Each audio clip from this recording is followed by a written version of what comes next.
میں تو نیند سے اٹھ کے آ جاتا ہوں، مجھے ترمیموں کا پتہ نہیں ہے۔ سوال ہمارے ایک صحافی بھائی نے فاروق ستار صاحب سے پوچھا کہ اونٹ کس کر پر بیٹھے گا۔ فاروق ستار صاحب کا جواب یہ تھا کہ اونٹ تو خیمے سے باہر آ گیا۔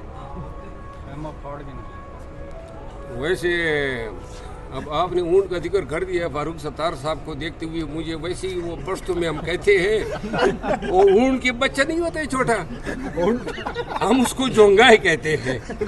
فاروق ستار صاحب جونگائے کی جو ہے غمازی کرتے ہیں۔ اوکے سر، بہت شکریہ، بہت شکریہ۔ خان کا فیصلہ جو ہے وہ تعین کرتا ہے کہ احتجاج کس طرح ہونا چاہیے۔ ہم حتمی احتجاج کے لیے اسلام آباد آتے ہیں تو ہمیں مورد الزام نہ ٹھہرایا جائے۔ ووٹ کاسٹ بھی ہوگا اور عین اس فیصلے کے پرسوئنس میں جو ہیں پھر لوگوں کو اٹھانا شروع کر دیا۔ آج کل تو پتہ ہی نہیں ہے سر، کیا ترمیم ہونے چاہ رہی ہے؟ ہو جائے گی آج؟ بھائی میں تو نیند سے اٹھ کے آ جاتا ہوں، مجھے ترمیموں کا پتہ نہیں ہے۔ ترامیم جو ہیں یہ بیسیکلی راستہ چھوڑ دیں، ذرا سائڈ پہ آ جائیں، وہ بات کر لیتے ہیں۔ یہ ترامیم، ان کو ترامیم نہیں کہنا چاہیے، کیونکہ ترامیم میں زیادہ تر وہ لوگ بیٹھے ہوئے ہیں جو ایم این اے ہیں ہی نہیں، فارم 47 پہ آئے ہیں نمبر 1۔ پھر ان ترامیم کو کروانے کے لیے سپریم کورٹ کے چیف جسٹس صاحب نے فیصلہ کر دیا کہ جی ووٹ کاسٹ بھی ہوگا اور عین اس فیصلے کے پرسوئنس میں جو ہیں پھر لوگوں کو اٹھانا شروع کر دیا۔ تو یہ ترامیم ہے، ان کو ترامیم اور پھر کنسٹیٹیوشن ترامیم کہتے ہوئے شرم آتی ہے۔ یہ وحشت ہے اور یہ ایوان کے ساتھ جو ہو رہا ہے، پاکستان کے آئین کے ساتھ، اور کون کر رہے ہیں؟ سب مل کے کر رہے ہیں۔ تو لہٰذا ہمیں دیوار سے تو پہلے ہی لگایا جا چکا ہے، اور آپ نے دیکھا جس انداز میں خان سے ملاقاتوں پہ قدغنیں لگائی گئی۔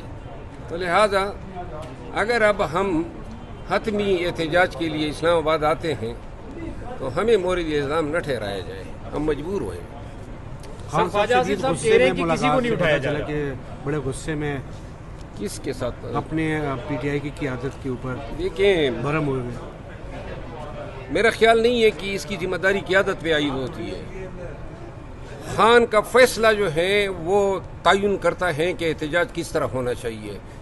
احتجاج کے لیے احتجاج کمیٹی کا کام ہے۔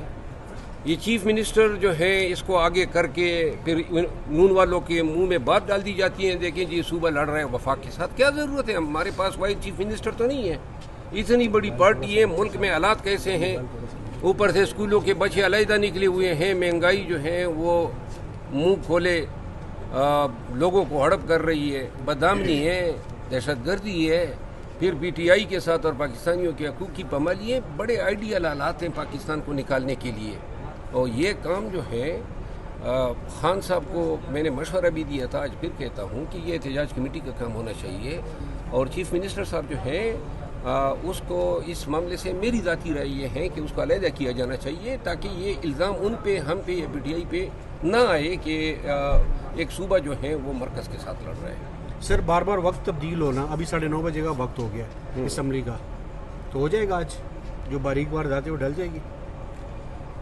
میں نے کہا نا، یہ ترمیم تاریخ کا حصہ ہوگی اگر خدا نخواستہ یہ ہو پاتی ہے۔ کون کر رہے ہیں، کن حالات میں کر رہے ہیں، کس طرح کروا رہے ہیں، یہ جمہوریت کا بھی مذاق ہے، آئین اور قانون کا بھی مذاق ہے، اور اگر اس اسمبلی میں یہ کر دیا تو یہ اسمبلی جو ہے ملعون اسمبلی کہلائے گی۔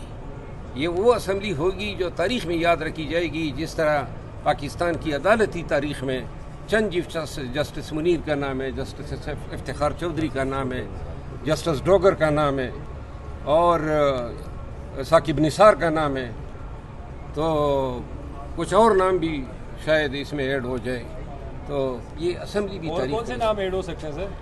بس عمر عطا بندیال کا بھی ہو سکتا ہے۔ عمر عطا بندیال بھی کوئی میناز چیف جسٹس نہیں گزرے ہیں، اس نے بھی آئین اور قانون کی پامالی میں اپنا کار خیر اور اپنا حصہ ادا کیا ہے۔ سر ویلکم بیک تو وہی کہتے تھے خان صاحب کو۔ کیا ویلکم بیک؟ یہ بھی وہی تھے نا جو رات کے 12 بجے عدالت کھول کے بیٹھ گئے۔